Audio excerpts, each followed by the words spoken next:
উনি কথায় কথায় তারেক রহমানকে সবার সামনে তুমি তুমি করে বলতেন। তারেক রহমান সাহেবের সঙ্গে খলিলুর রহমান সাহেবের যে একটা দীর্ঘদিনের সম্পর্ক আছে, খলিলুর রহমান সাহেব যে ওয়ান অফ দ্য বিএনপির যাকে বলা হয় পাওয়ার পলিটিক্সের মাস্টার মাইন্ড, এটা মানে সুব্রত দা গোপন রাখতে চাচ্ছে। হ্যাঁ, গোপন রেখে সে যাকে বলে এটি ঘুরু ঘুরু করতে চাচ্ছে আর কি। কারণটা আমি আপনাকে বলি। বিএনপি আপনার মনে আছে যে লতিফুর রহমান সাহেব যখন ক্ষমতায় এলেন তত্ত্বাবধায়ক সরকারের প্রধান, ঠিক সেই সময়টিতে লতিফুর রহমানের ওই সময়টিতে যে সূক্ষ্ম কারচুপি বা তার সময়ের সাথে যা কিছু হয়েছে, যেটা আওয়ামী লীগের কথা মতো, তার ফলে বিএনপি কিন্তু 2001 সালে ক্ষমতা এসেছিল, মনে আছে কিনা আপনার?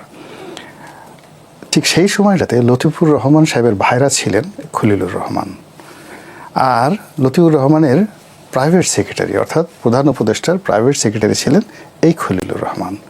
তো কাজেই ওই যে 2001 সনে বিএনপি যে সফলতা, ক্ষমতায় আসা, তার জন্য যদি প্রশাসনের একজন ব্যক্তির প্রতি সে জীবিত কৃতজ্ঞতা প্রকাশ করে, that should be Khalilur Rahman. কেন লতিফুর রহমান তো মারা গেছেন, আদারওয়াইজ লতিফুর রহমানকে উনি ধন্যবাদ জানাতেন। যেহেতু তিনি মারা গেছেন, তার ভাইরা, তার সেক্রেটারি, তাকে দেখে তারেক রহমান সাহেবের একটা আবেগ আসবে, ভালোবাসা আসবে, শ্রদ্ধা আসবে।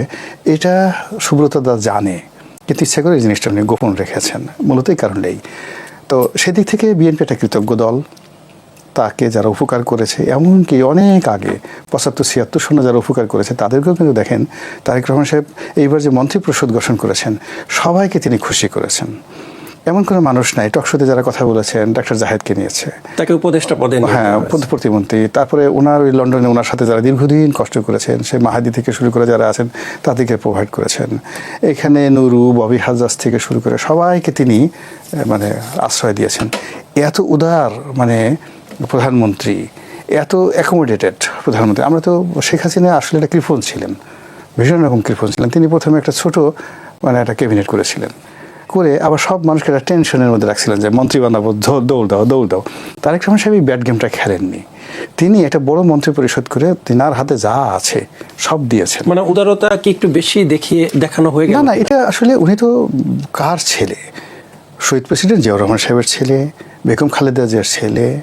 তো ওনার যে উদারতা, ওনার যে সিংহ হৃদয়, মানুষকে দেওয়ার যে ক্ষমতা, এটা তো শেখ হাসিনা, খালেদা জিয়া বা জিয়াউর রহমান সাহেব এমনকি বঙ্গবন্ধুর মতো হবে না।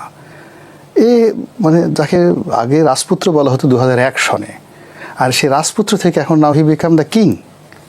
তো এখন আপনি যে লোক জন্ম নিয়েছে রাজপুত্র রূপে, সোনার চামচ মুখে, আপনি তার কাছ থেকে ফকিরি আচরণ আশা করতে পারেন বলেন? আপনি আমাদের দেশে দেখবেন যে অনেক পিতামাতা করে কি, ছেলে মেয়েদের সঙ্গে 10টা চকলেট আনে, এনে পকেটে একটা বের করে দেয়, ছেলেদেরকে বলো বের করো, দৌড় দাও, গান গাও, কবিতা বলো, তারপর একটা একটা করে দেয়। এগুলো দেখবেন যে বেশিরভাগ পিতামাতা গরিব মানুষ, অল্প কিছু টাকা নতুন হয়েছে, মন ছোট, নিজের ছেলে মেয়েদের সাথে এরকম ফাজলামো করে। আর যারা ধরেন ভালো বাবা মা, তারা করে কি 1 বস্তা টাকা, 1 বস্তা চকলেট এনেই ছেলে মেয়ের সামনে বস্তাটা খুলে দেয়।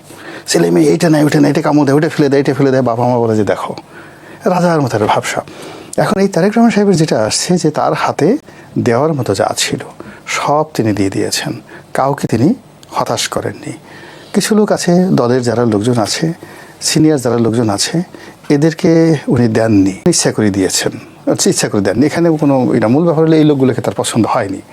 ওই লোকগুলো বিভিন্ন সময় মানে তারেক রহমান সাহেব তো রাজপুত্র হিসেবে, ভবিষ্যৎ রাজা হিসেবে, ভবিষ্যৎ প্রধানমন্ত্রী হিসেবে তার যে প্রাপ্য রেসপেক্টটা ছিল, সেই উনি বিদেশে যাওয়ার পর থেকে দলের অনেক লোক তাকে নিয়ে টিটকারি করেছে আকার ইঙ্গিতে। তো এই খবরগুলো তার কাছে গেছে, ফলে সেই লোকগুলোকে তিনি মন্ত্রিত্ব দিতে পারেন না, হতে পারে না। এর চেয়ে এটা হয় না।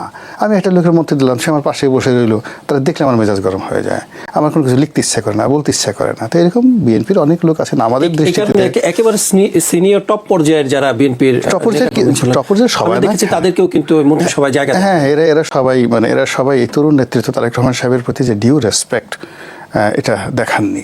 এই যেমন আগে একটা শামসুর মোবিন চৌধুরী, এখন শামসুর মোবিন চৌধুরী উনি কথায় কথায় তারেক রহমানকে সবার সামনে তুমি তুমি করে বলতেন। আরে ফাজলামুর তার সীমা, জীবিত আছে না মারা গেছে? আই ডোন্ট নো, আচ্ছা। জীবিত আছে। তো উনি হোক মুক্তিযোদ্ধা, বঙ্গবন্ধু মানে যে উনি জেলে আছেন। উনি জেলে আছে, উনি এটার সাথে যাকে বলে হয় জিয়াউর রহমান সাহেবের খুব ঘনিষ্ঠ ছিলেন, সব ছিলেন। তারেক রহমান সাহেবকে ছোট দেখেছেন, ভালো কথা, কিন্তু এখন তারেক রহমান সাহেব বড় হয়েছেন, ম্যাচিউরড হয়েছেন, তো তাকে তো সে সম্মানটা দিতে হবে। তা না করে সমস্যা, এই তারেক আসো, এটা করো, এটা করো। তো এই লোকে কেন তিনি মন্ত্রিত্ব দিতে যাবেন বলেন? দেখুন, দলের মধ্যে অনেক কিছু আছে। উনি দাতা, উনি দিচ্ছেন, কিন্তু তার সঙ্গে সঙ্গে ওনার সম্মান, ওনার ইজ্জত, ওনার মন মানসিকতা দিতে হবে। উনি ক্যাবিনেটে বসবেন, সব লোক তাকে ঘিরে বসবে, যাদের কথা শুনলে, যাদের চেহারা দেখলে তার ভালো লাগবে, যাদেরকে দেখলে তার ভিতরে একটা ইনোভেটিভ পাওয়ার আসবে, যাকে দেখলে তার কাজ করতে ইচ্ছা করবে, যাদের পবিত্র জবানের ভাষা শুনলে তার ভিতরে একটা ইন্সপিরেশন আসবে। মানে আমরা তো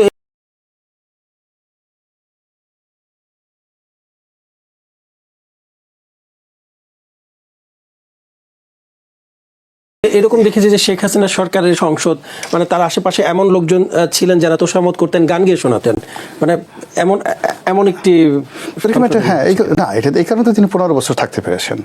এখন উনি যদি গান গাওয়া শুনছেন, এটা কিন্তু ওনার জায়গাতে যদি আপনি তুফাইল সাহেবকে রাখতেন, তুফাইল সাহেব তার সমালোচনা করতো, সুরঞ্জিত বাবুকে রাখতেন, সমালোচনা করতো, উনি বিশ্বাস করেন 15 বছর ক্ষমতায় থাকতে পারতেন না, 15 বছর থাকতে পারতেন, শেখ হাসিনা আয়ু কমে যাইতো। এখন রাজারা দেখেন, এই যে বড় বড় রাজারা, এই যে আপনারা তো মোল্লা দৌফেয়াজার নাম শুনছেন না? জি। আমি মোল্লা দৌফেয়াজা ছিল সভাকবি, খুব রসিক মানুষ ছিলেন, সম্রাট আকবরের রাজদরবারের নবরত্নের একজন।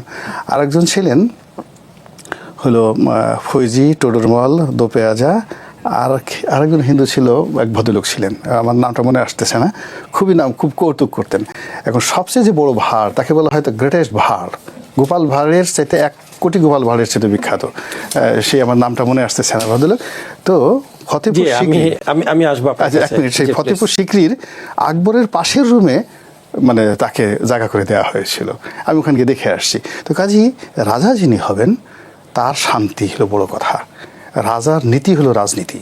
এখানে তারেক রহমান সাহেবের ইচ্ছা, তার ভালো লাগা, তার ভালোবাসার উপরই আমাদের দেশের ভাগ্য নির্ভর করে। তার হাতে এখন গাড়ির স্টিয়ারিং, আপনি পিছন থেকে একটা বাজে কথা বলেন, একেবারে গাড়ি সহ খাদের মধ্যে ঢুকাই দেবে, একদম সব মিলে মরা লাগবে। আর যদি আপনি তাকে ভালো কথা বলেন, তাহলে দেখা যাচ্ছে গাড়িটা এমন জোরে চালাবে, বাংলাদেশে একেবারে সিঙ্গাপুরে নিয়ে যাবে। তো আপনি কী চান? সিঙ্গাপুরে যেতে চান? তো এই জন্য তার যে মন্ত্রী পরিষদ যা কিছু আছে তিনি তার মতো করে সাজিয়েছেন। আমরা শুধু বলবো কথা বলা যাবে না, না বলবো আমরা বলবো মারহাবা, মারহাবা, শাহালা, আহলান ওয়া শাহালান। হ্যাঁ, আপনি যা কিছু করেছেন চমৎকার করেছেন, আল্লাহ আপনার প্রতি রহমত বরকত দান করুক। সামনে মাহে রমজান আসছে, আমি আপনার জন্য অতিরিক্ত 2টো মানে নফল রোজা রাখবো, ইত্যাদি ইত্যাদি কথাবার্তা। এগুলো শুনলে উনি কাজে শান্তি পাবেন। আজকে আমরা যেটা খবর পেয়েছি বা দেখেছি যে উনি ফজরের নামাজ পড়ে রাস্তা ঝাড়ু কিন্তু দিয়েছেন। উনি দেননি, ওটা দিয়েছেন জামাতের আমির। যে পরিষ্কার পরিচ্ছন্নতা জামাতের আমির করেছেন, জামাতের আমির করেছেন, তারেক রহমান সাহেব করেননি। তো মানে এটি দিয়ে তো আমরা ইতিবাচকতা আমরা যাচ্ছি, আমরা সবার সাথে সবাই পাল্লা দিচ্ছে। তো জামাতের আমির সাহেব যেভাবে কাজ করছেন, তারেক রহমান সাহেব কিন্তু ঘোষণা দিয়েছেন যে ক্ষমতা নেবার পরই ফজরের নামাজ পড়ে উনি দেশ গঠনের কাজে লেগে যাবেন যদি ক্ষমতায় আসতে পারতেন, এমন একটি ঘোষণা তিনি দিয়েছেন।